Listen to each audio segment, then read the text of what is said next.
আসসালামু আলাইকুম। আশা করি সকলে খুব ভালো আছেন এবং আমি আলহামদুলিল্লাহ খুব ভালো আছি।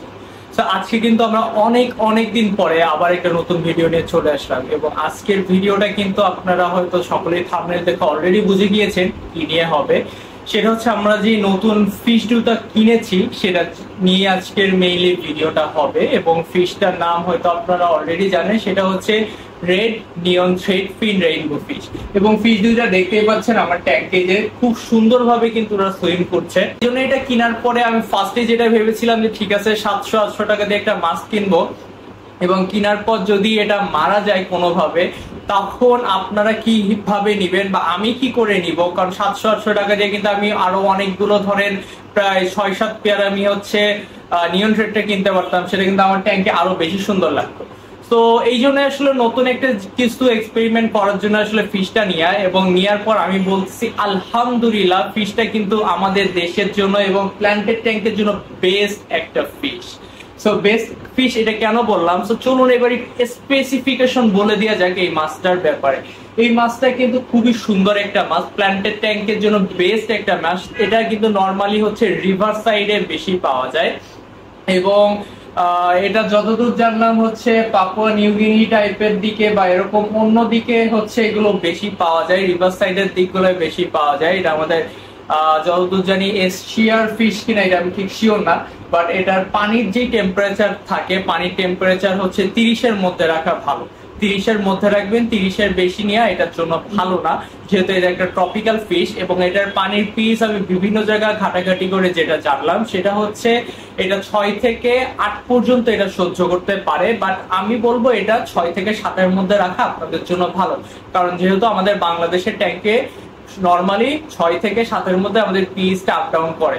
তো 6 থেকে 7-এর মধ্যে রাখার চেষ্টা করবেন এবং এটা বাংলাদেশের টেম্পারেচার ওয়াটার টেম্পারেচার যেটা বললাম 30-এর মধ্যে রাখার চেষ্টা করবেন। আর নরমালি বাংলাদেশে ওয়াটার টেম্পারেচার 30-এর কম বেশি থাকে, সো 30টা রাখার চেষ্টা করবেন, তাহলে এটার জন্য সব থেকে বেশি ভালো হয়। আর এটা কিন্তু খুবই সুন্দর একটা স্কুলিং ফিশ, মানে এটা আপনার ট্যাঙ্কে যখন আপনি দিবেন এটা স্কুলিং করার ট্রাই করবে। এখন একটা ব্যাপার আছে, স্কুলিং ফিশ কখন করে? স্কুলিং ফিশ তখনই করে যখন হচ্ছে ওরা দেখে অন্য কোনো মাছ থেকে ওদের বিপদ হওয়ার সম্ভাবনা আছে, তখনই কিন্তু ওরা একসাথে থাকে এবং একসাথে হয়ে ওরা স্কুলিং করে। নর্মালি কিন্তু ফিশ যে আপনি দিলেই ওরা স্কুলিং করবে ব্যাপারটা কিন্তু ওরকম না।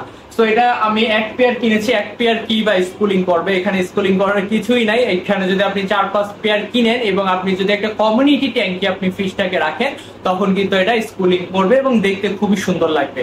এবং ফিশটা হার্ডি কেমন এটা যদি আপনি কোশ্চেন করেন, আমার ট্যাঙ্কে ভাই আমি কিন্তু প্রায় মাঝে মধ্যে 100% ওয়াটার চেঞ্জ করি, যেহেতু আমার ক্যানিস্টার রয়েছে। আমার ক্যানিস্টারের মধ্যে আমার পুরনো পানির একটা ব্যাকআপ থাকে, তো আমার ট্যাঙ্কে আমি অনেকদিন পর পর ওয়াটার চেঞ্জ করি। উইকলি ওয়াটার চেঞ্জটা আমার আপাতত করা হয় না, কারণ আমার ব্যস্ততা অনেক থাকে। সো আমার দেখা যায় প্রায় 10 দিন পর পর আমার ওয়াটার চেঞ্জ করা পড়ে, সেক্ষেত্রে আমার প্রায় 50% কি বলবো, আমার 100%ই ওয়াটার চেঞ্জ করা লাগে। নিচে প্রচুর পরিমাণে ময়লা থেকে ওই ময়লা বের করতে করতে আমার 100% ওয়াটার চেঞ্জ অলরেডি হয়ে যায়। তো তারপরও এই ফিশটা কিন্তু আলহামদুলিল্লাহ খুব ভালো আছে। আমি কিন্তু প্রায় 20 থেকে 25 দিন পরে রিভিউটা দিচ্ছি এবং তার মধ্যে আমি কিন্তু অর্গানিক ফার্টিলাইজার ইউজ করি। আপনারা কিন্তু অনেকে কোশ্চেন করছিলেন যে আমি এখনো সে আয়রন ফার্টিলাইজারটা ইউজ করি কিনা বা বানানা ফার্টিলাইজারটা ইউজ করি কিনা। হ্যাঁ ভাই, আমি এখনো ওই ফার্টিলাইজারটা আমার ট্যাঙ্কে টিল নাও ইউজ করতেছি এবং খুব ভালো মাত্রায় ইউজ করতেছি, আলহামদুলিল্লাহ ভালো ফল পাচ্ছি।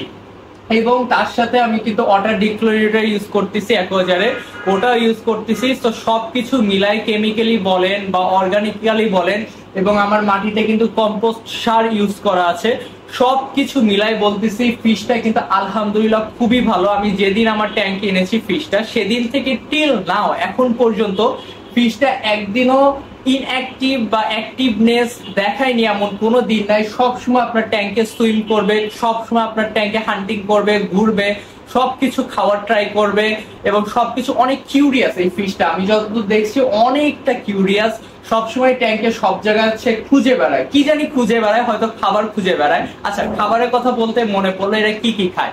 এরা কিন্তু নর্মাল ফিশরা যাই সব খাবার খায় এরাও কিন্তু ঠিক সেম খাবারই খায়। এদের আপনার লাইট ফুড দিতে পারবেন, আপনার ব্লাড অন দিতে পারবেন, মশার লার্ভা থেকে শুরু করে প্রাইম ফিশ থেকে শুরু করে নর্মাল ন্যানো প্লেট থেকে শুরু করে সবকিছু দিতে পারবেন, কোনো সমস্যা নাই। ইভেন আমাকে যদি জিজ্ঞেস করেন আমি কি খাই, আমি নর্মাল হচ্ছে মাইক্রো প্যালেট যেগুলো আছে আমি সেটাই আপাতত খাওয়াচ্ছি। তা বাদে এই ফিশের আর তেমন কোনো সমস্যা নাই। মাশাআল্লাহ এটা দেখতে কিন্তু খুবই সুন্দর লাগে, বিশেষ করে এর যে কানের দুই পাশে যেই দুইটা ফিন রয়েছে, এই ফিন দুইটার কিন্তু দুইটা দাগ রয়েছে, আপনারা যদি খেয়াল করে দেখেন এই দাগ দুইটা দেখতে কিন্তু খুবই সুন্দর লাগে। আর এটা যে মেল গুলো আছে, মেল গুলোই মেইনলি সুন্দর হয়, মানে এর ফিন গুলো একটু অনেক সুন্দর কারুকার্য খচিত, কিন্তু যেটা ফিমেল গুলো আছে ফিমেল গুলো কিন্তু অতটা সুন্দর না। সো ট্যাঙ্কে রাখার জন্য মেল ফিমেল আমি এক জোড়াই কিনেছি।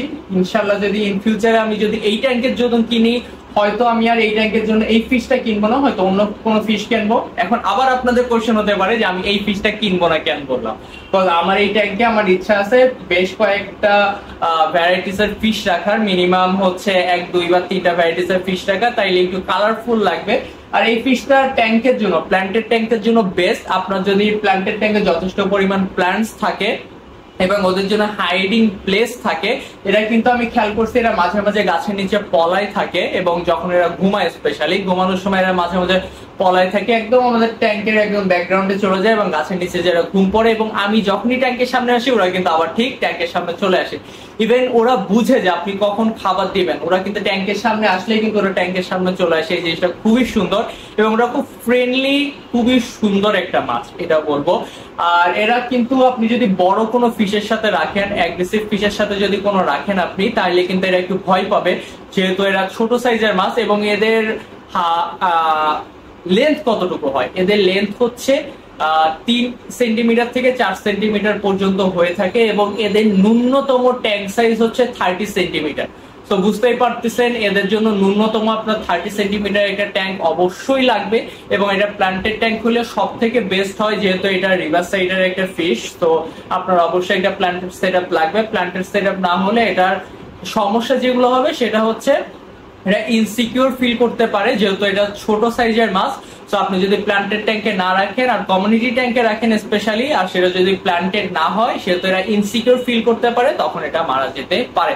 তা বাদে কিন্তু এদের মারা যাওয়ার কোনো লক্ষণ নাই। আর এটা আপনারা কিনবেন কিনা এটা যদি আমাকে জিজ্ঞেস করেন, আমি বলবো এই ফিশটা আপনারা যেখান থেকেই কিনেন না কেন, অবশ্যই আপনি তাকে আস্ক করে কিনবেন যে এই ফিশটা বাংলাদেশের কন্ডিশনের সাথে অলরেডি ম্যাচ করেছে কিনা বা অলরেডি সার্ভাইভ করেছে কিনা, যদি আর এটা জিজ্ঞেস করবেন। এবং আরেকটা জিনিস জিজ্ঞেস করবেন, সেটা হচ্ছে যখন আপনি ফিশটা কিনবেন, আপনি অনলাইনে কিনুন বা অফলাইনে নিজে ভিজিট করে কিনুন, একটা জিনিস খেয়াল করবেন যে এই ফিশটা যেই ট্যাঙ্কে রাখা থাকবে, ট্যাঙ্কের নিচে খেয়াল করবেন যে কোনো ফিশ মারা গেছে কিনা বা কোনো ফিশ অসুস্থ হয়ে পড়ে আছে কিনা, এই জিনিসটা অবশ্যই খেয়াল করবেন। যদি দেখেন যে ট্যাঙ্কের সারফেসে কোনো ফিশ মারা যাওয়া নাই বা কোনো অসুস্থ ফিশ নাই, সব ফিশ একসাথে সুইম করতেছে এবং অ্যাক্টিভ আছে, তখনই বুঝবেন যে এই ফিশগুলো বাংলাদেশের আবহাওয়ার সাথে অলরেডি খাপ খাইয়ে গেছে এবং প্রত্যেকটা ফিশ সুস্থ আছে, এবং তখনই আপনি ফিশটা অর্ডার করবেন। এটাই হচ্ছে এক্সপোর্টেড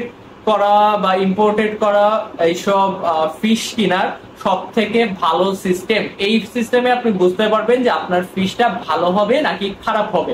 তো এই সিস্টেমে যদি আপনি কিনেন, তাহলে আশা করি আপনার ফিশগুলো মারা যাওয়ার সম্ভাবনা খুবই কম থাকবে এবং আপনি এতগুলো টাকা খরচ করতে সাহস পাবে। এবং আমি 18 থেকে 20 দিন পরে এসে ভিডিওটা করছি, এই জন্যই করছি কজ এতদিন ধরে আমি ট্রাই করছিলাম যদি মারা যাওয়ার হয়, তাহলে এই কয়দিনই মারা যাওয়ার কথা নর্মালি, কারণ 1 মাস প্রায় হতে চললো।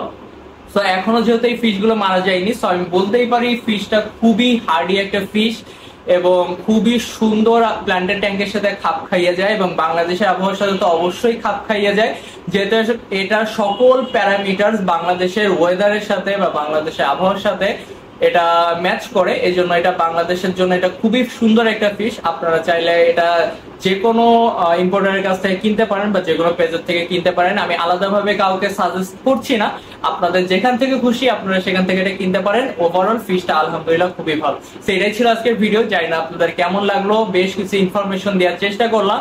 তো নেক্সট ভিডিও আসার আগ পর্যন্ত সকলে ভালো থাকুন, সকলে সুস্থ থাকুন, আল্লাহ হাফেজ।